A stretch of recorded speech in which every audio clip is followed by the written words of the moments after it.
The stories shared in this podcast reflect personal experiences and perspectives. While names and identifying details may be changed, these accounts are told truthfully to the best of our knowledge. Nothing in this podcast should be taken as fact about any specific individual or organisation without independent verification.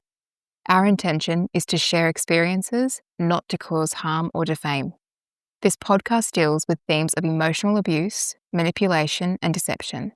We share these stories not to sensationalize, but to understand how it happens, why it's so hard to see from the inside, and what it takes to break free. Please take care while listening. I can't forget what you said. It was reckless to use those words. Now I'm stuck on you, and I keep having these dreams where you run away from me, and I know it's not real, but I'm lost on how to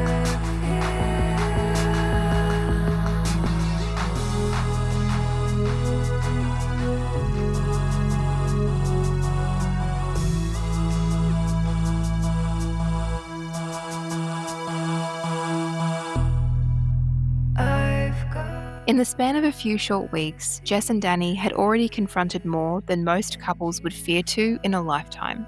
Facing the mortality of a new love and Googling terrifying internet doctor facts about the realities of a blood cancer diagnosis, while edging around the corners of conversations like your place or mine, and navigating increasingly loud and unexplained silences can only be described as cognitive whiplash.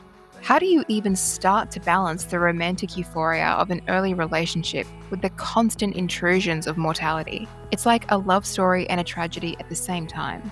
And let's face it, modern dating is already psychological warfare. These days, you can be ghosted mid-text, breadcrumbed over brunch, or emotionally waterboarded by someone who opens with, "I'm not like other guys." But if there is one thing you can rely on in the age of internet dating, it's that no one would ever fake a terminal cancer diagnosis. Right? Okay, so let's talk about emotional triage. By late February, the relationship had been getting more intense.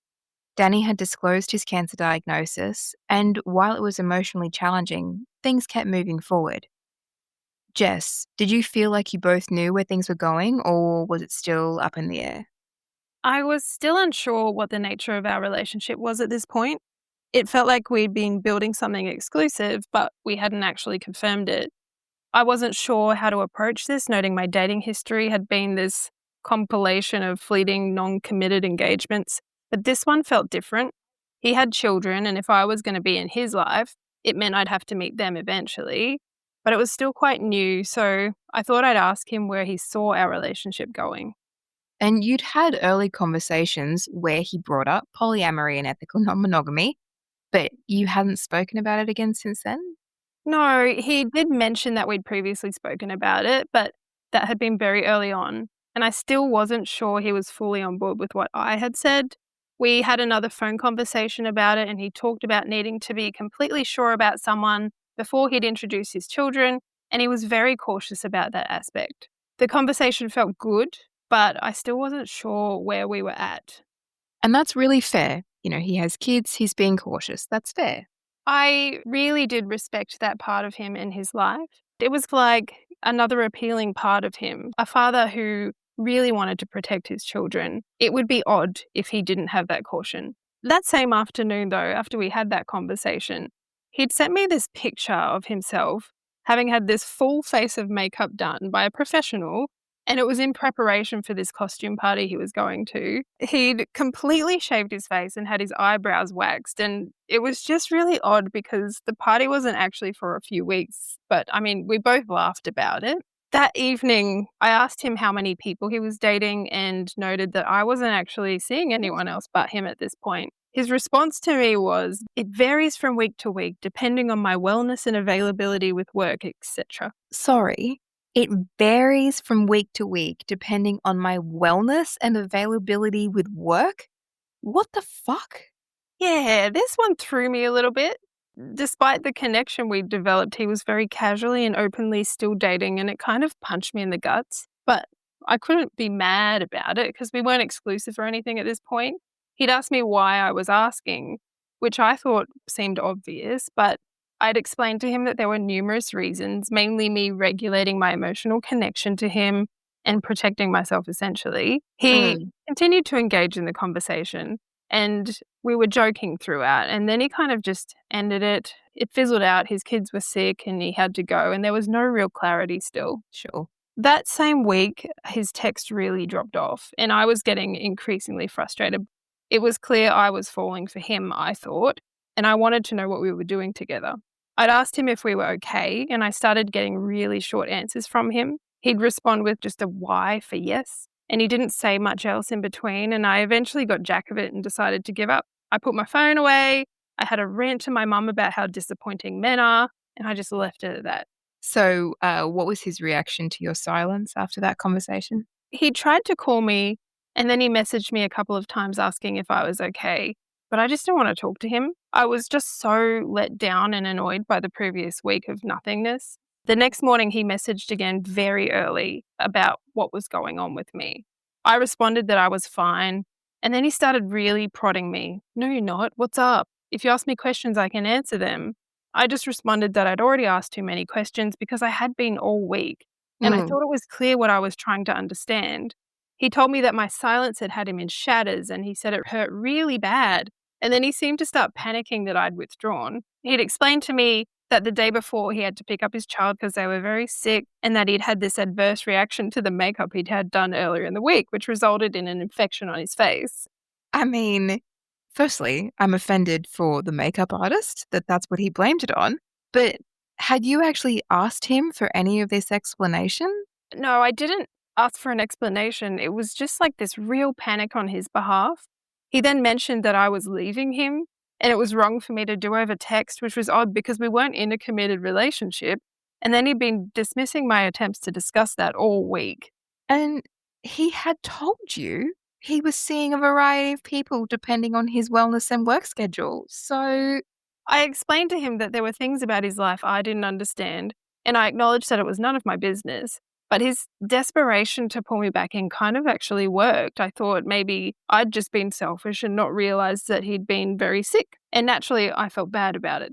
He'd sent me a video of his face, and it had broken out in this massive infection, which looked like golden staph. I mean, did you ask if that's what it was or how on earth that can happen from getting your makeup done? I assumed it'd been because of the chemo treatment and his weakened immunity, and then I felt even more guilty. And then I asked him if I could come see him that weekend, and we agreed that I'd come and see him on the Sunday. So on the way, I stopped and got him some comfort groceries, and I picked up a box of chamomile tea he'd specifically requested. When I arrived, the day was just incredibly strange.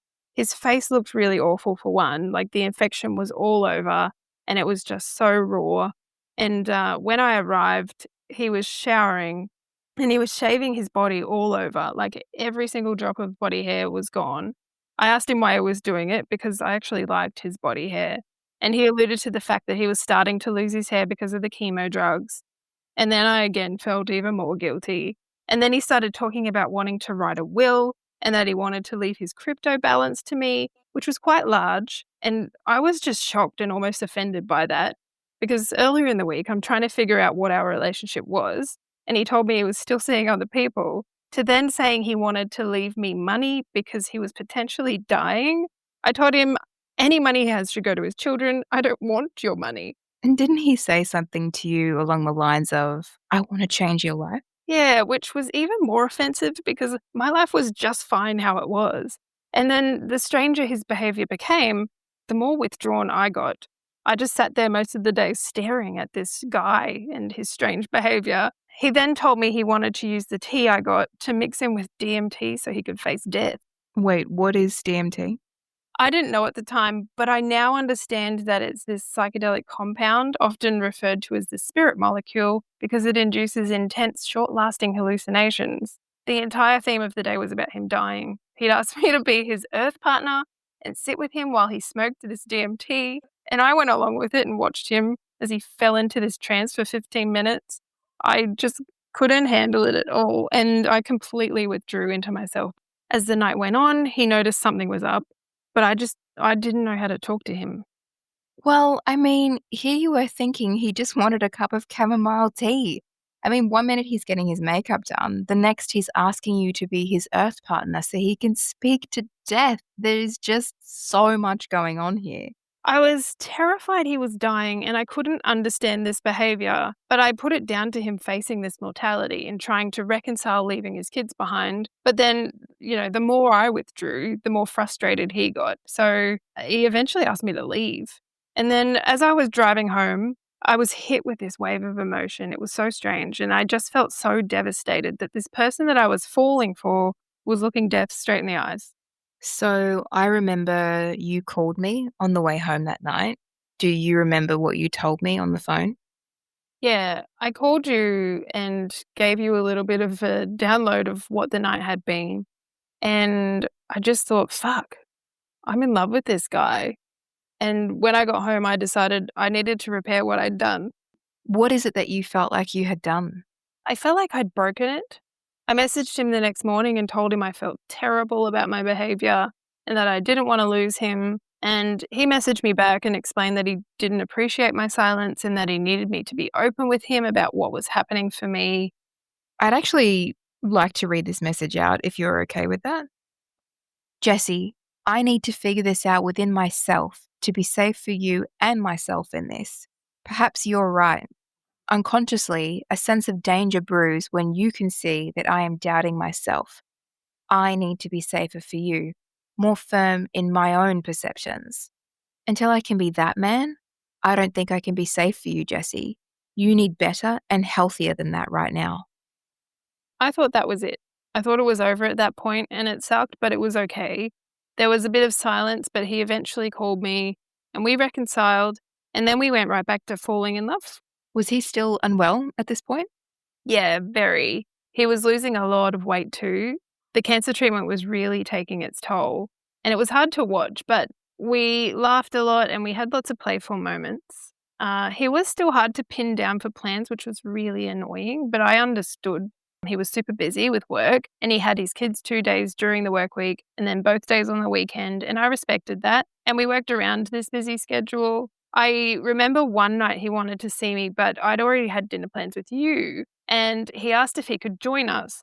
And I was excited for the opportunity for you both to finally meet. He'd only met Wayne and my mum, so it kind of felt important.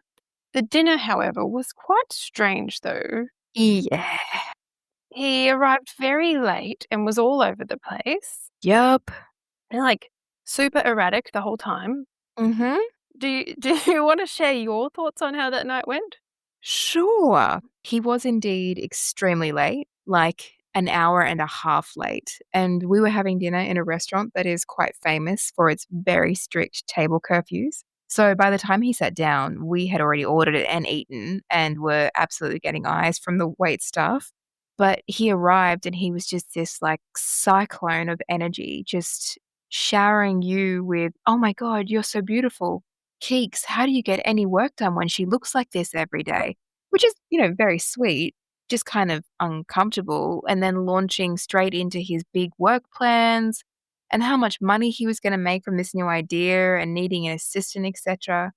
And I could just really tell how unnerved you were by it. So we leave the restaurant and we're walking back to the car, and he's just so erratic, so all over the place. And at one point, he looks at me intently and says, Keeks, I need you to know that your friend has an incredibly beautiful naked body. And I was just like, okay. And I mean, you're a beautiful woman, so it's not hard to believe, but just really a very weird statement, especially in that moment. And you were just bright red and looked so uncomfortable with it all. And so, I did what I do. and just tried to smooth it over and change the conversation and started talking about books because, yeah, it's me and that's what I do. I think I remember you recommending him a book. Do you remember what that was? I did recommend him a book, which actually turned out to be incredibly apt.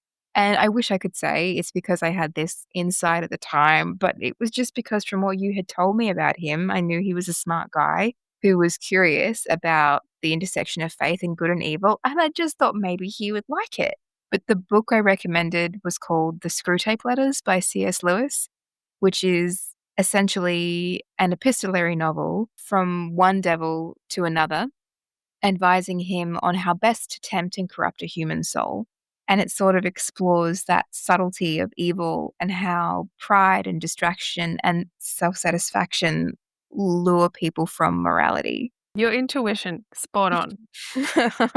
Yes. I recall after dinner, he'd actually said to me, "It's clear Keeks wants people to like her." And now when I hear your version of the events, I can see that you were actually trying to make me comfortable, not trying to get him to like you. It's crazy hearing this now. I'm almost appalled at how he behaved in front of you, but at the time I could always find an excuse for him. But that's understandable because he was dying of cancer, and it was an emotional time. Can we talk a little bit about what you knew about his diagnosis at this stage? I didn't know a lot. I knew he had blood cancer. I knew he was undergoing treatment.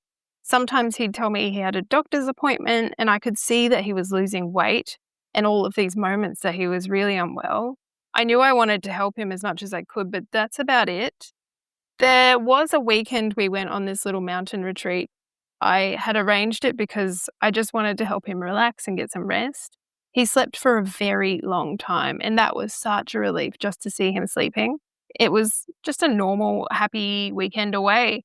We took photos, he brought his guitar and he played me these silly songs, and it just seemed like we were falling deeply in love. The cancer kind of didn't matter in those moments. Do you feel like that weekend reset anything for him? No, as soon as the weekend was over, he went back to not sleeping well at all. I'd get messages from him at all times of day, not in a persistent way, but they'd be at really odd hours. It was super clear he wasn't coping. Not long after that weekend, he was due for a scan to check on the cancer as well.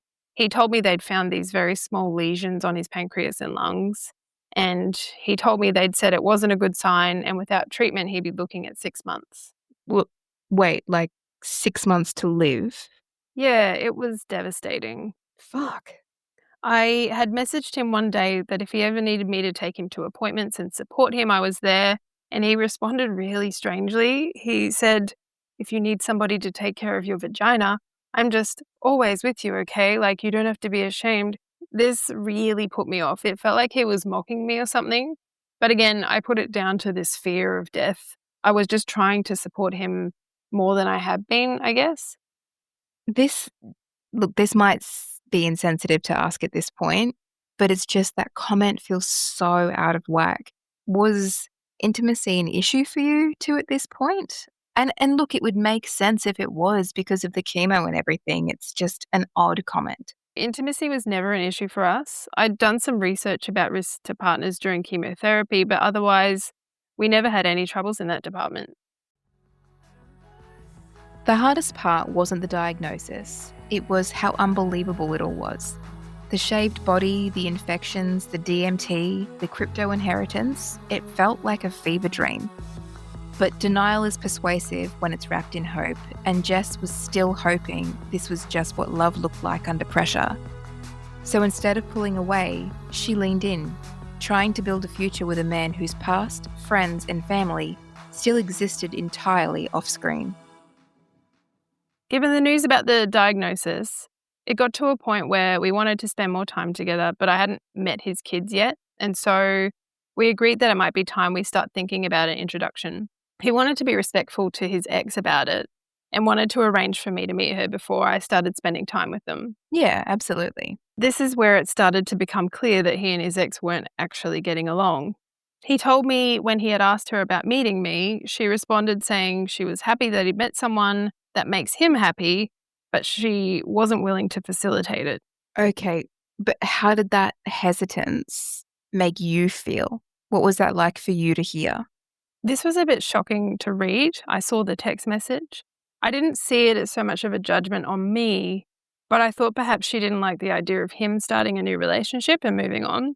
This is where the cracks in their previously idealized co parenting arrangement started to appear. It sounds like your lives at this point were really entwined emotionally, but still separate very socially. Did this dissonance ever feel strange?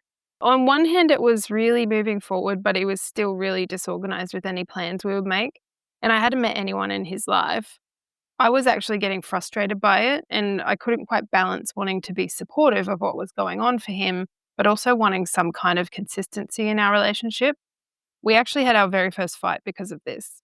So, when you say fight, what do you mean? Was it in person? Was it text? Was it a phone call? Was it yelling, tears? Was he volatile? What did that look like? Because I hate conflict, I would usually send a lot of my concerns via text message.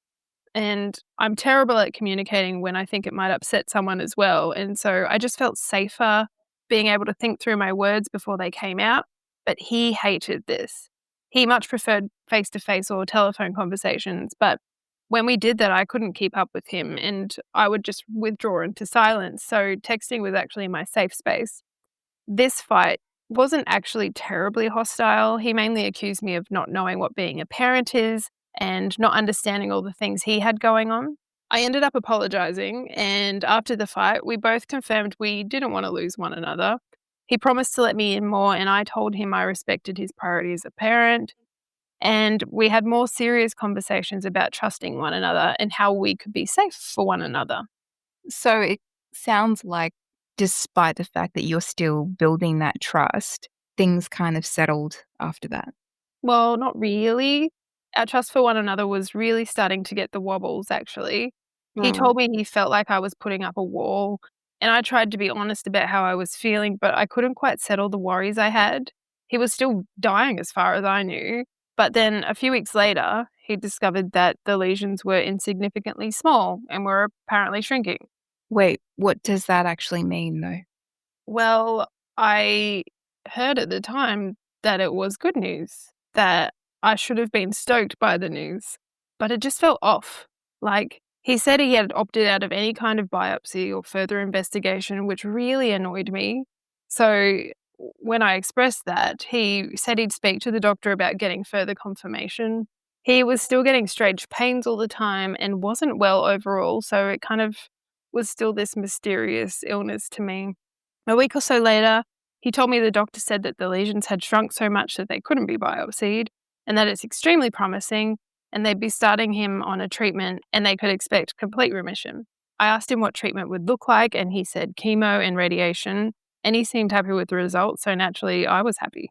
That just seems like a hugely quick turnaround. It was all very confusing to me and had me feeling all kinds of things like, great, you're not dying, but what? I recall the same week I was going to see him and he'd messaged me saying he wasn't sure if we could stay there because he was taking in a homeless woman and her 2 kids for the night. For some reason, it really annoyed me. Despite the good health news, he was still very unwell. He was super behind with work and we rarely got to spend time. And then he's taking in this homeless family. I told him I'd just stay home and that started a fight. Wait, so how did he know this family? They'd met via their kids, I think, so he had known her. They were friends, but I just couldn't see how he had capacity to be offering care for others given the state he was in. Fair. This started to become the nature of our relationship. I adored him so much and he seemed to adore me, but I always felt guilty for expecting more from him. And he just wouldn't take care of himself. He had no insight into healthy boundaries. And I just put it down to me having this fear of losing him and also maybe a past pattern of not trusting men. But I always felt like I was the problem. So, did you want to meet his kids at this point? I really did. But at the same time, I was concerned about how volatile our relationship was at times.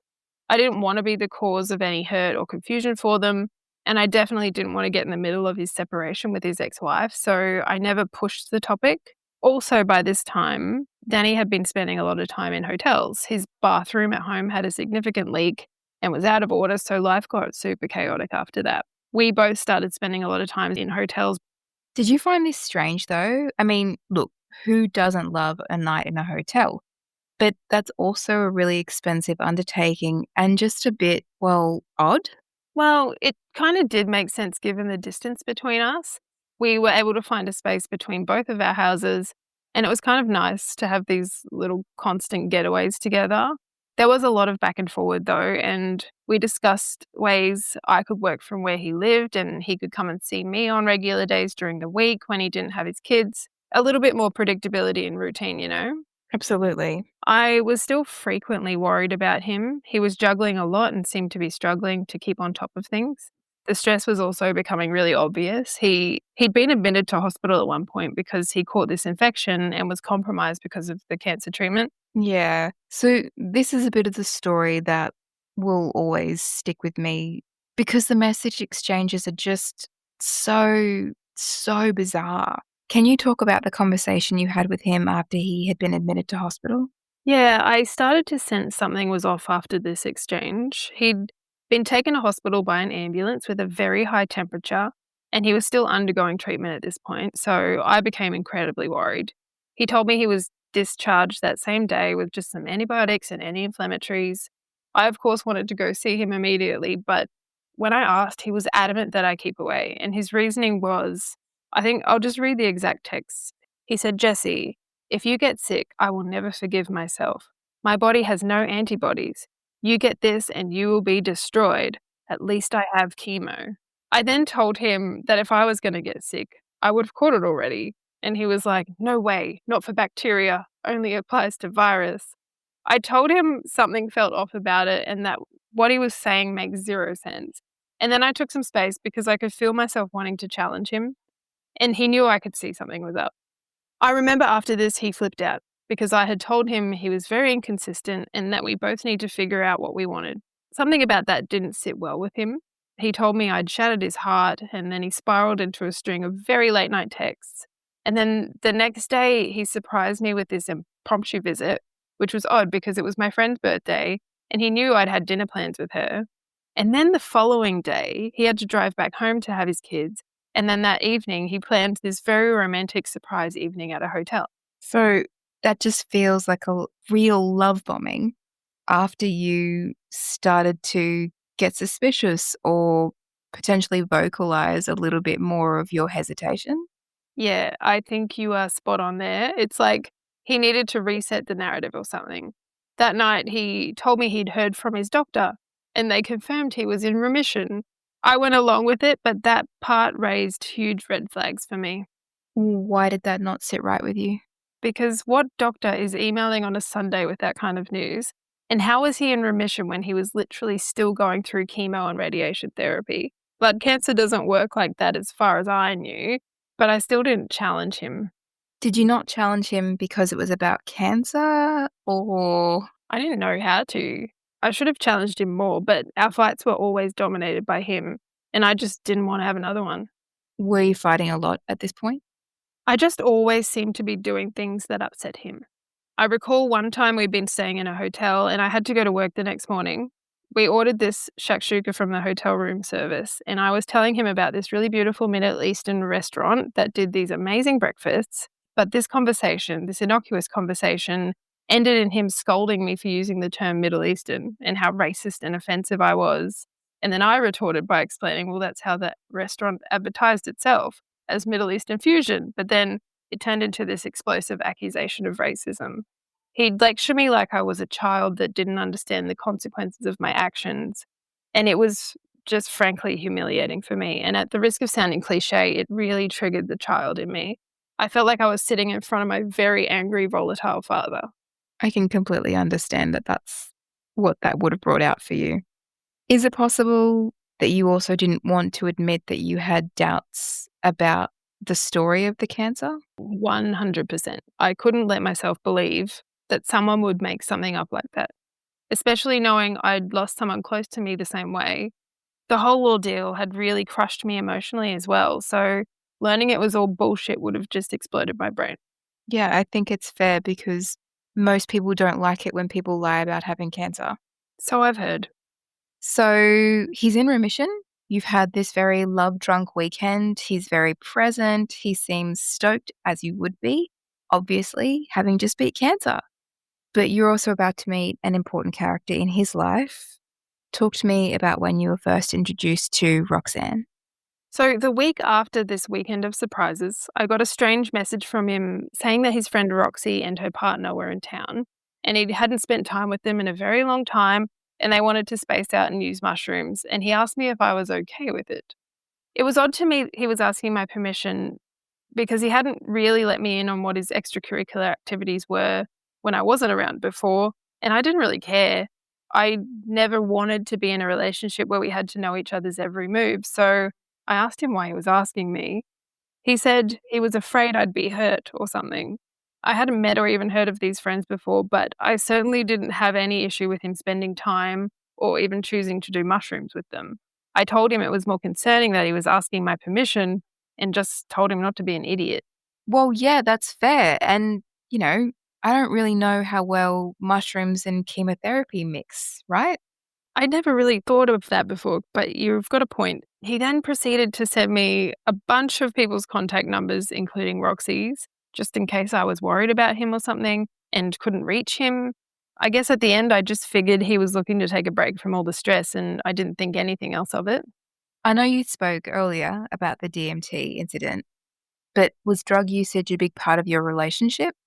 No, not really. It wasn't really my thing, but I didn't have a problem with his recreational use every now and then. He was also seeking treatment from a psychiatrist for an ADHD diagnosis with the hope of getting a dexamphetamine prescription. So, on top of everything else that was going on, he was trying to cope with this adult ADHD. I was actually thrilled he was seeking treatment for this. He was all over the place all the time, and I thought this might help him focus or at least get some sleep. At this point, Danny wasn't just healing, he was performing healing. Psychedelics, stimulants, chemotherapy, and self-discovery. It was like every week, Danny became a new version of himself. And the next topic to explore was sex. In early May, he ramped up conversations about his sexual desires, and my responses often upset him. I tried hard to be understanding and open. I mean, he'd been going through a lot with cancer, and I didn't want to get in the way of him living his life. Early on in our relationship, he told me he had this little motto. It was, join me. If you don't want to join me, support me. And if you don't want to support me, get out of my way. Wait, was that just about sex or life in general? It was about all things life, and I admired it at first until all the sex stuff came up. I recall one night he'd told me that he had this desire to do OnlyFans. And a lot of people joke that they're considering an OnlyFans career just to quit their day jobs. Oh, 100% would consider selling feet pics as a retirement plan. I mean, You do have beautiful little hobbit feet. It's never too late, Kicks. But when I told him I could never actually do something like that, he got really upset. He told me his friend Roxy was always supportive of anything he wanted to do, and he told me I was essentially breaking up with him because of a desire he had. This response really shocked me because I wasn't actually breaking up with him. I was just setting this boundary for myself, but I always tried to see things from his perspective, and I often, again, like everything else, put these strange conversations down to his health. We started fighting more too, and they were strange fights. He would cycle through these intense angry moods at something I'd said, often related to sex, and then I'd often end up trying to repair and explain my intentions, no matter how insignificant I thought it was. As I have repeatedly said, I am terrible at conflict, and my goal is always to end it as soon as possible. He was the complete opposite. He liked to draw out these intense conversations, and I'd just retreat into myself. My nervous system I couldn't handle it. have you ever wondered if he knew that about you and drew out these conversations on purpose? I think he definitely knew the power dynamic lent in his favor. I always dealt with it with silence, and that meant he had the stage. Did he ever behave like this in front of other people? There was one day he came to cook lunch for Wayne and his partner at my house, and it was a really great day, but I remember that night when we were in bed, he was looking at his phone and it was very late in the evening. I was sleeping. I rolled over and caught a glimpse of him looking at pictures of men in erotic clothing. And I kind of panicked. And then I asked him what he was doing. And then he showed me his phone and he was Temu shopping for outfits. I made a joke and said, "Well, that one looks a bit gay," because it was quite literally an outfit that someone would wear at Sydney Mardi Gras. But he got extremely angry at me, like he flipped out. He jumped out of bed and started raising his voice, claiming that we'd all been racist towards him during the lunch, and he told me he was leaving to go home. I was worried because it was early hours of the morning and Wayne and his partner were literally asleep in the next room. I didn't want them to hear him yelling, so I did my best to de-escalate that situation, and I begged him to come back to bed. These moments were happening more and more often, and he seemed to be getting more brazen with them as well. It would usually be triggered by me joking or saying something stupid without malice, but I would often end up taking the blame and admitting that I'd done something wrong.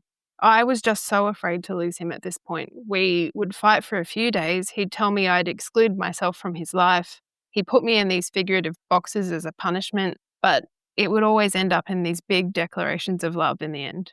Why do you think you were so afraid to lose him? Where did that come from? I think because, very early in our relationship, I was faced with the thought of, oh my God, I might lose him. And I was always on the verge of thinking I would lose him for one reason or another. I kind of just got in the habit. Yeah. Were there particular topics that would trigger this reaction in him, or was it just a free-for-all? Yeah, he had this tendency to dwell on stories about my past romantic relationships. He'd had asked me a lot of questions and pull a lot of information out of me by this time, and then he would make comments about it following.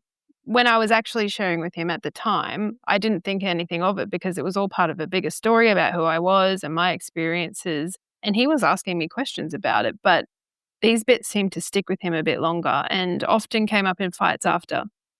You share a home with your mum. Did she ever hear any of these outbursts?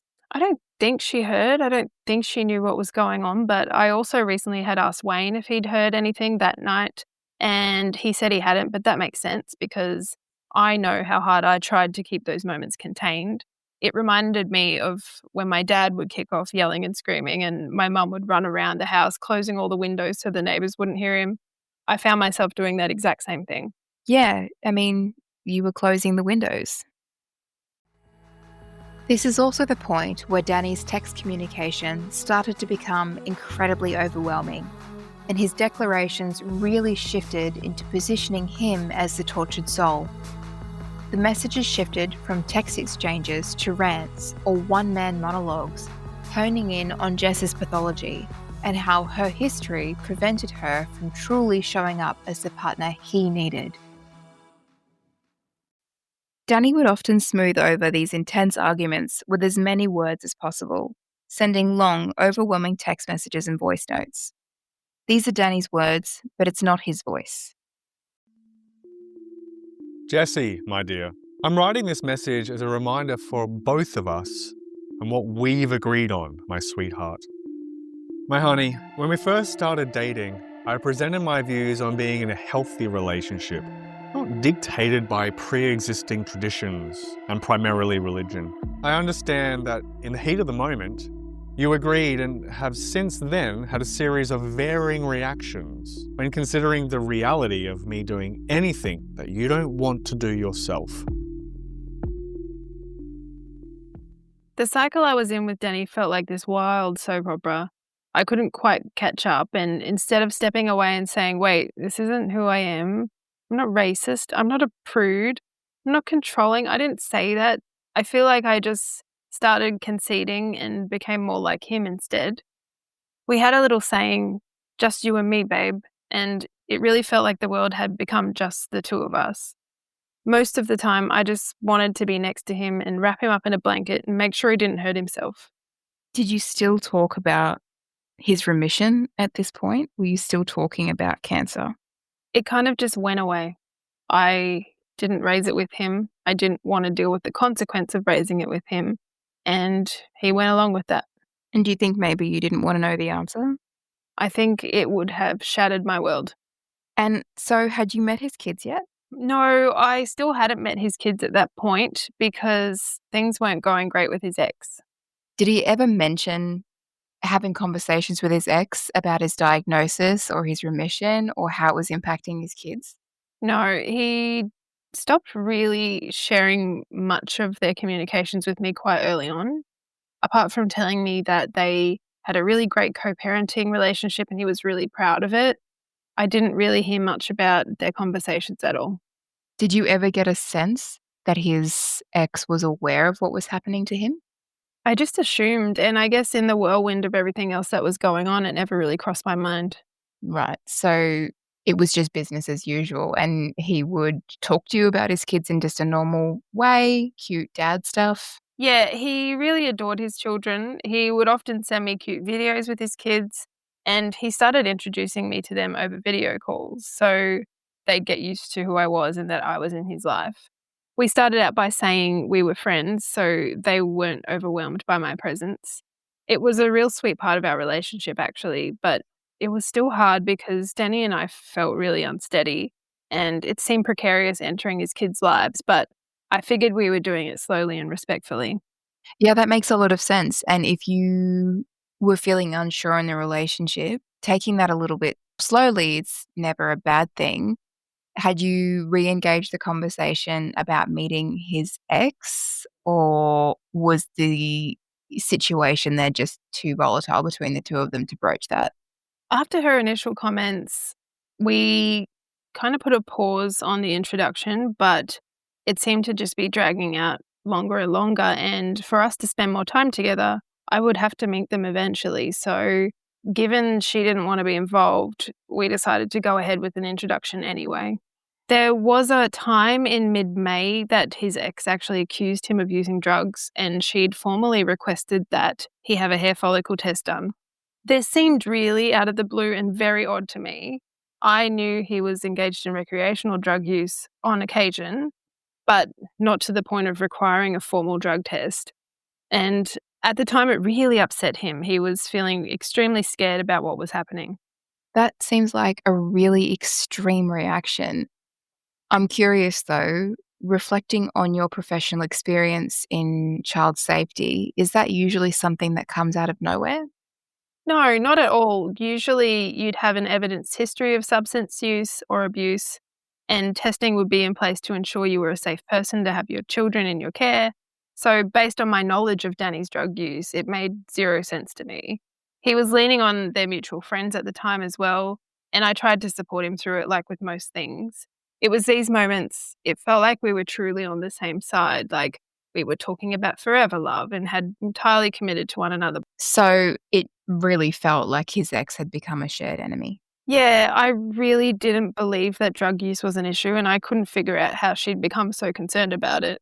Did you ever believe that she might have known something that you didn't? It was strange because we were in love by this point, but our lives were still reasonably separate. So while he had opportunity to be doing things I wasn't aware of, I didn't believe he would lie to me because I wouldn't lie to him. How did you know he was in love with you? He was very clear about how he felt about me. I often heard from him that I was his one true love, like his forever love. Do you remember the time he contacted you at work, surprising me? Yes, I do remember that. I remember it very well, but I don't remember you loving the gesture at the time. Do you want to tell the story from your perspective? Sure. So I remember he'd asked you for my number and I had consented for you to give it to him because he wanted to arrange a surprise for you. And we were at work one day and I get a call from him. So I go into a meeting room because at the time you and I sat next to each other. And he starts telling me he's on his way to our work because you guys had had this bet that he loved you more than you loved him. And essentially, he wanted me to help him get access to our floor so he could make this grand declaration of love to you in front of all of our colleagues. And like, that sounds like torture to me. And so, even though he had made me promise not to tell you, I, of course, went back to the desk and said, "Hey, listen, here's the thing.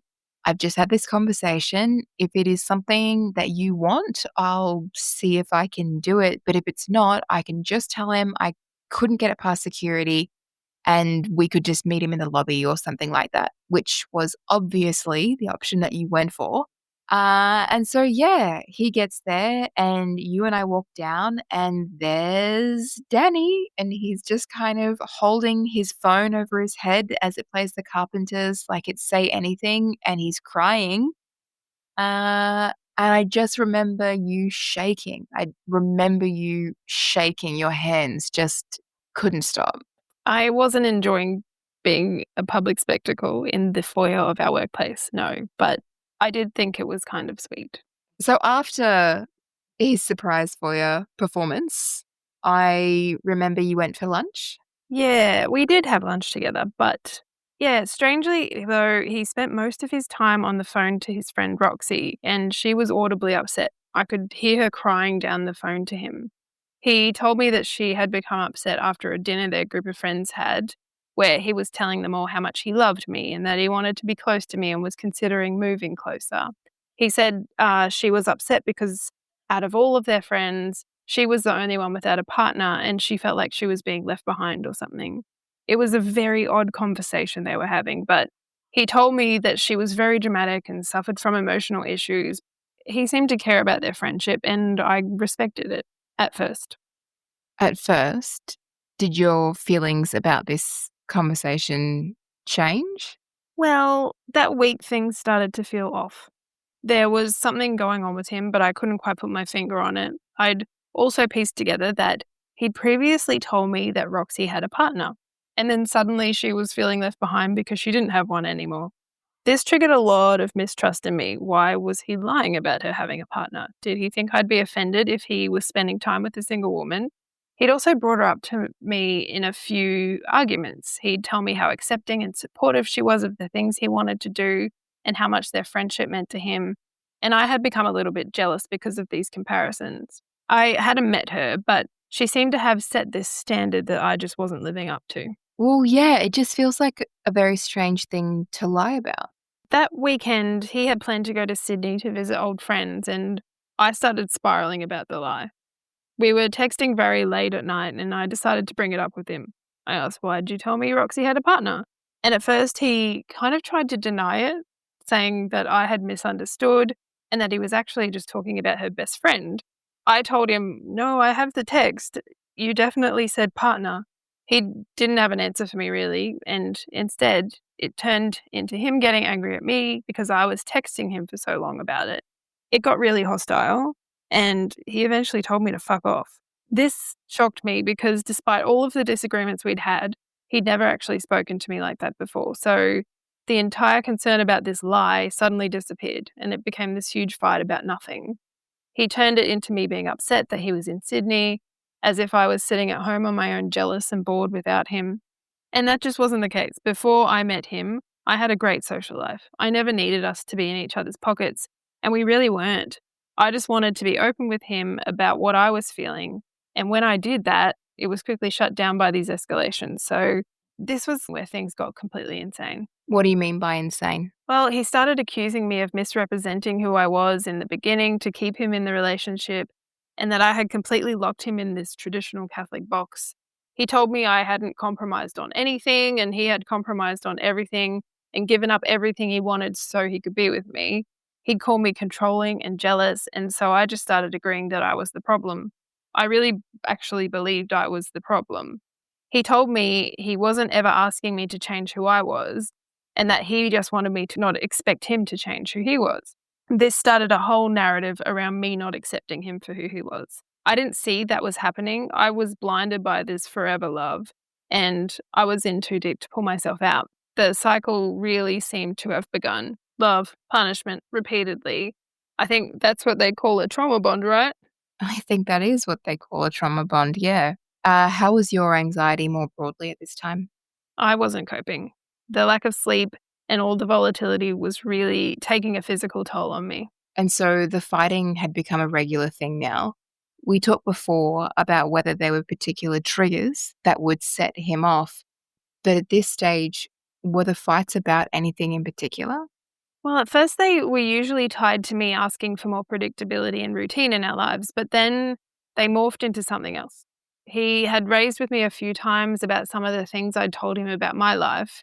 He hated a lot of the things about my past and things like that I'd mostly been with white men and that I would give him too many details about my past relationships, despite him asking me questions.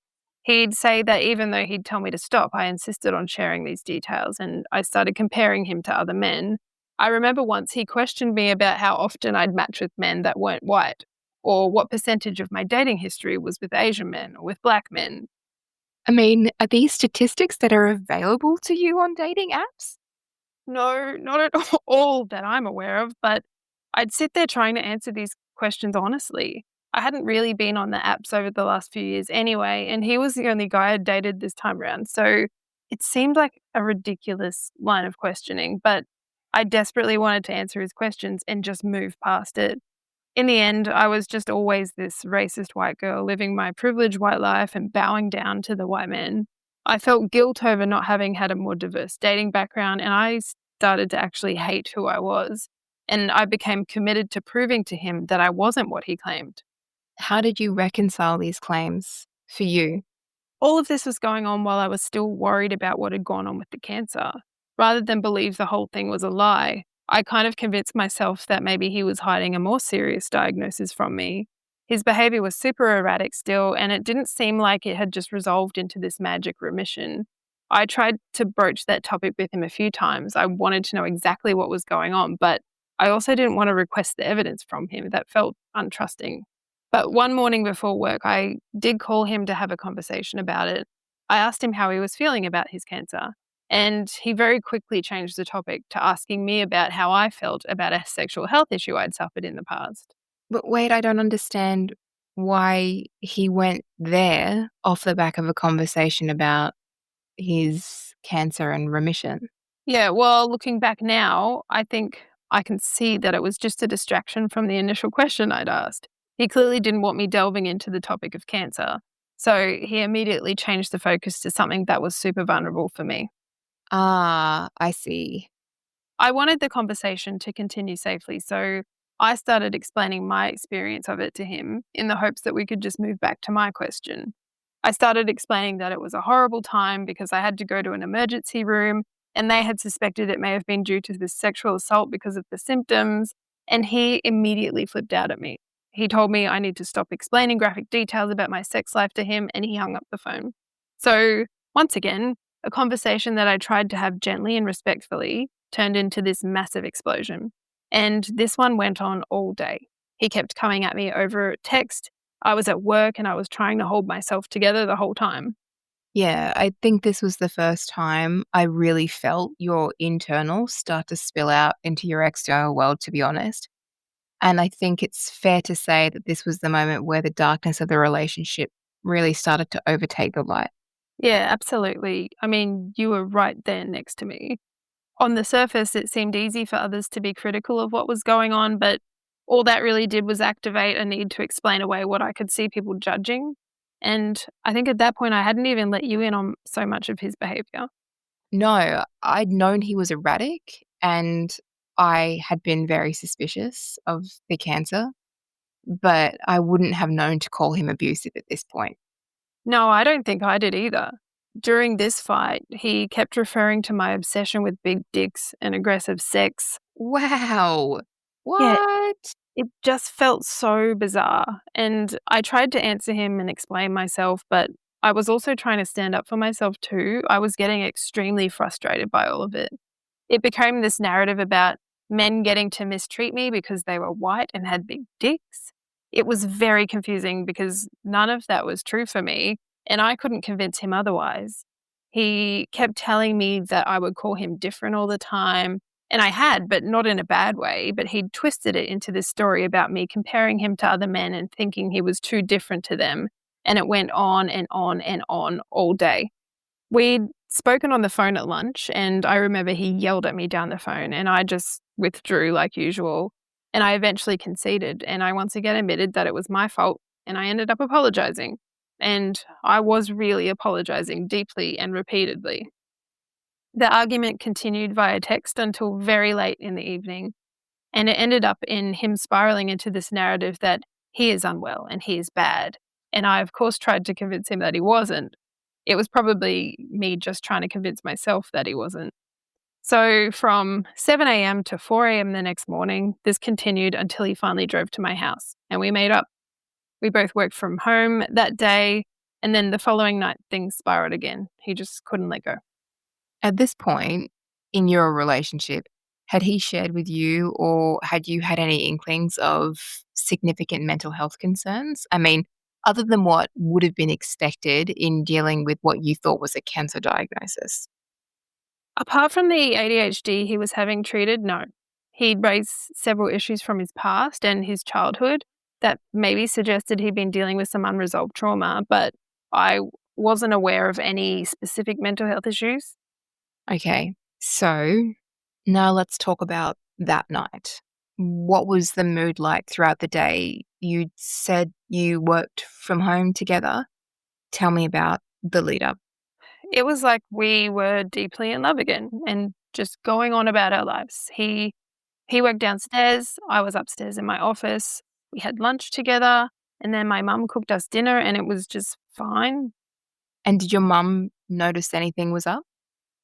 No, I think I was doing my best to act like everything was fine. I think I wanted everything to be fine again, and I think I was just relieved it was over.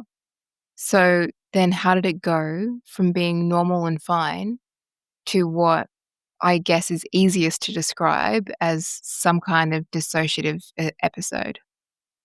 I remember we had a shower together. We often showered together. It was one of my favorite activities that we did together. It just felt really intimate. And he asked me a question about my friend Veronica, who had passed. And as I started answering him, I was explaining to him that I hadn't seen her a lot over the preceding years.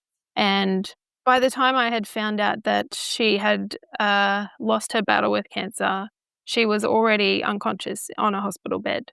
And the last time I saw her was talking to her as she's lying there sleeping, and she couldn't respond to me. And that was how I said goodbye. And as I was explaining this to him, I was talking to him about the regrets I had, not reaching out to her and not asking her more questions about what was going on for her. And then he fell into this episode, and he seemed to pass out, but he didn't actually pass out. You're in the shower. This is all happening. This is still in the shower. Yeah, so we were still in the shower, and so I'm trying to hold up his body weight. I have a shower seat, thank God, and sort of sat him on the shower seat and was just holding him up, and he didn't seem like he passed out completely. I didn't think it was a physical issue. I suspected it was something to do with his mental health. He had sort of slumped onto the shower chair and he hadn't quite passed out, but I couldn't engage him at all. And Was he conscious at this point? yeah, he was conscious. Was he saying anything to you or is he just staring blankly?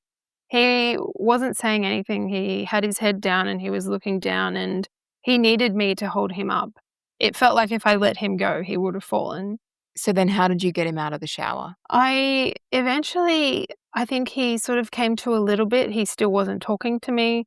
He stood up and sort of let me lead him, if you like, into the bedroom, got him into bed, and, he was still wet and had a towel around him that I put around him, but he slowly started to come to after Was that. your mum here that night? Was your mum at home? Yeah, she was upstairs, and, I was standing there thinking, should I call an ambulance? Should I call my mum to come and help me? Yeah. Why didn't you? I think intuitively something in me knew that it wasn't a physical health issue. I knew that he was okay and that I didn't need to call an ambulance. Okay, so he's in bed and he's come back around. Is he talking normally? Is he engaging with you normally? He wasn't engaging fully. He was still sort of out of it. And, I was with him, still kind of holding him up a little bit, I guess. I noticed he had a smartwatch on, and I looked down and I noticed he'd received a message from someone called Nick GR who had said, "You're such a letdown, mate." And I was like, oh, I wonder what's going on here. But at the time, everything that was going on, I just moved on. And my priority was just to make sure he was going to be okay. Were you afraid? I was terrified. Yes. Were you afraid for you, or were you afraid for him? I was afraid that I hadn't done the right thing and maybe I should have called an ambulance. Mhm. But, he eventually came around and it was sort of this unexplainable, oh, I don't know what happened. I don't know where I went. So then, did he ask for anything? Did it just go back to normal? What happened after he said he didn't know where he went? I don't recall the exact conversation, but what I do remember is we somehow ended up back on the topic of what the whole argument had been the day prior. He was talking about me comparing him and devaluing him. And he brought up the topic of big dicks again and me wanting aggressive men, and it just cycled back around. How did you feel hearing that? You just witnessed something very strange and very out of the blue, and then all of a sudden you're back in this insane conversation. How did you feel at this point? I was completely overwhelmed. I didn't know how to answer his questions. There was nothing I could say that would appease him. I don't think there was a right answer for him. I think he was just on a warpath and he wanted to create some kind of conflict. And I think that night was the first night I actually recognized it as abuse. So then how did it escalate from there? So he kicked off and started raging. He started yelling at me. What I do really recall was there was a change in his eyes. He just completely disappeared and his eyes went really cold and pure black. And he was accusing me of all kinds of things. He then started pacing the room. He was walking around. He couldn't settle. He started hitting himself really hard in the head. It was a lot and I was terrified. I remember there was a point where he grabbed me by the hair and he pulled me onto the bed and he asked me if I liked that. And at that point, I was facing something that I had never thought I would in my entire life. I was part of an abusive dynamic and I didn't know how to get out of it. And so then how did you try to settle that down? That would have been terrifying. What was your instinct to exit that? I instinctually just wanted to de-escalate and calm him down. I didn't want my mum to hear. I didn't know if I should call her for help, but I just didn't want to involve her in it.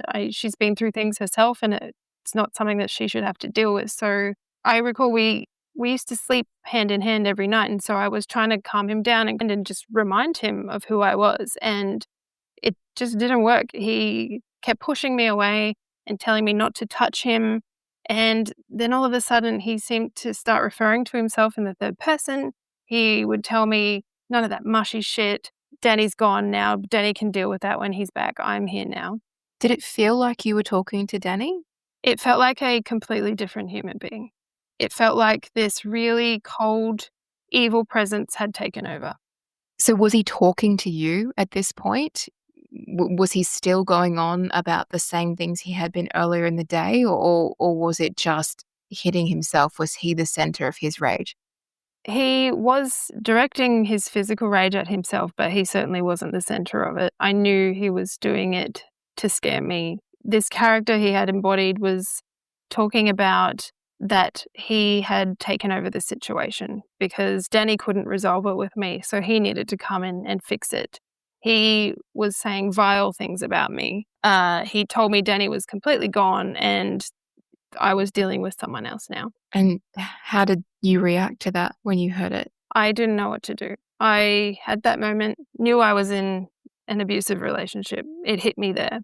But I loved him. Because he'd taken on this completely different personality, it was like I could still love Danny. I didn't love this version. It felt entirely different to what I imagined abuse to be. It wasn't abuse to me. It was mental illness. I think I just immediately went, there's something wrong. And I was torn between wanting to protect myself, but wanting to support him and kind of protect the relationship. Eventually, I somehow de-escalated the situation. It felt like it went for hours. I was exhausted. He was exhausted. We hadn't slept the whole night before, so Eventually, it calmed down. He had admitted to me that he lost his grasp on reality, and I told him I loved him. It's all I felt like I could do. But why was your instinct that this was a mental health issue and not an abusive rage? Before I had managed to de-escalate him, he had stopped raging, and this was my opportunity to sort of make contact with him again. And I remember the last thing before that, he was sitting in the corner of my room and he was rocking back and forward and saying, "You've killed him. Danny is gone. He's locked away in a box. But don't worry, I'll look after him now." Next time on Beyond Curious, we start to unpack the aftermath of this terrifying evening and the realities of what this relationship was quickly becoming. All the while asking the question, who the fuck actually is Danny?